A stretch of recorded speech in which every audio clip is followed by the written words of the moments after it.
Using a graphing calculator to solve x to the n plus a equals 0. Do you really get the correct answer? Are you sure? A lot of students make a rather critical mistake here. They think that just because you see it on your calculator, it must be right. This is about as credible as saying just because Wikipedia said it, it's got to be absolutely right. I'll show you with a simple example. A simple example shows so much. We're going to solve x cubed plus 8 equals 0. Simple equation. Most people, oh, I can solve that. That's no problem. Well, let's look. We're going to use the solve feature of the graphing calculator. And we're going to start with x cubed, or we can start with x cubed equals -8 and just say x equals -2. I use the TI-84 plus CE. Incidentally, x equals -2 or -2 is not the whole answer. Always. It depends on which number system you're in. If you're in the real number system only, where people often start, it would be fine. But if you have gotten to the complex numbers, which you would in college algebra, or maybe even much earlier than that, the answer is no longer fine. There's a problem. So here we would load in our expression. It's kind of hard to see that x. I would load in x cubed plus 8 for y1 equals. And then I would go look at the solver. The solver is found by hitting second calc, which is the shift on the trace key way up at the top. 2, which is where it tells you solve. And once I do that, I'll get a graph. The graph will look like this. And second calc 2 will ask me 3 questions. So ask me for left bound, a right bound, and it'll ask me to make a guess where I want to start. This has to do with how a calculator will find a solution.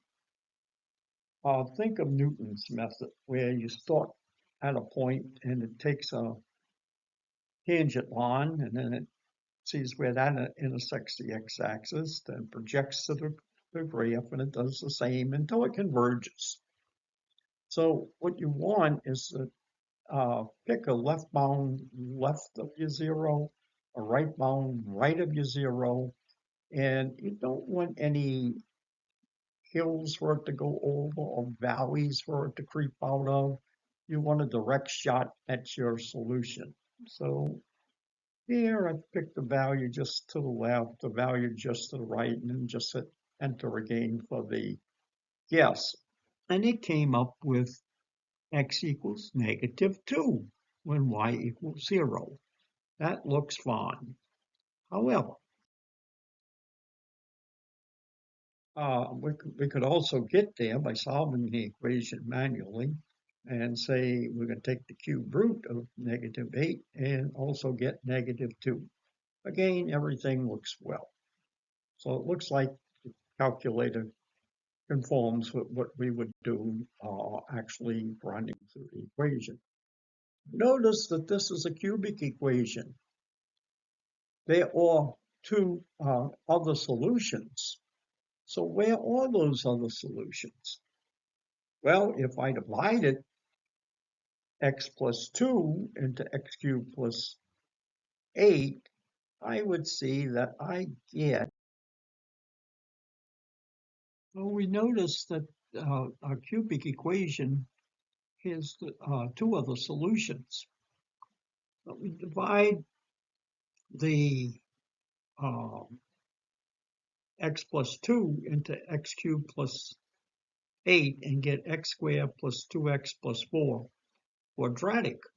The solutions to which are -2 plus or minus the square root of 4 minus 16 over 2, or -1 plus or minus the square root of 3 over times the other.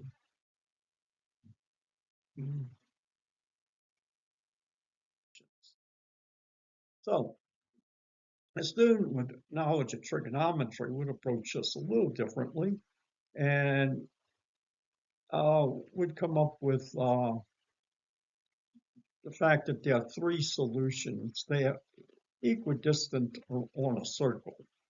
Our circle here has a radius of 2. One would be at radius of 2 and an angle of pi. The other 2 would be the radius of 2 and the angle of pi over 3 and 5 pi over 3. So we got 3 solutions. Or we would solve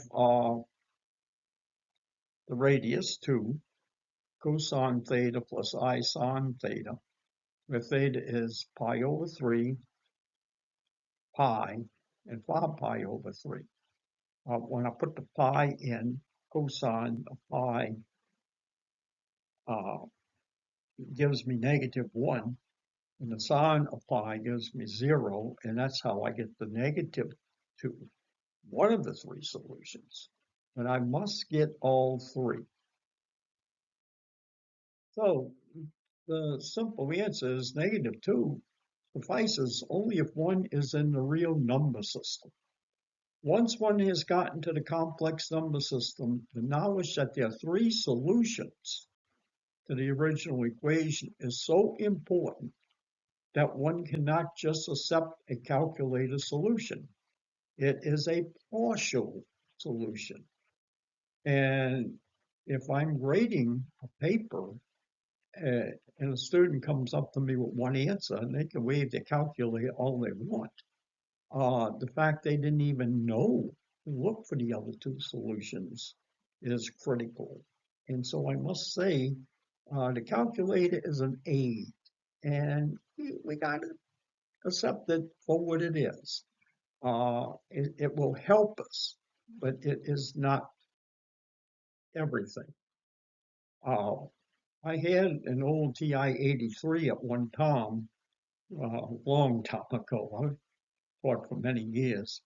And when I would set that one to A plus BI mode and look for the solution of the cube root of -8, I would get one of the complex answers. My current TI-84 plus CE gives me -2. What's strange is that my very powerful TI-89 also only gives me one solution. It should be able to give me all 3. If I solve quadratic with my TI-89, it will give me answers with square root symbols in them, and it will give me 2 answers with a comma between them. But I'm getting one answer for this particular problem. It does not really do well here. So it depends partially on what calculator you have, what you're going to see, but I suspect most will give you the -2. And that's really not the whole, that's not everything you want. So I think you really need to know your calculator's limitations, and please use it as a tool. Find the first solution, make your long division, and everything else will be fine. In fact, the TI-89 does polynomial divisions, and if you have one of those, you can do that division very quickly. And then it could even solve that quadratic for you. Thank you.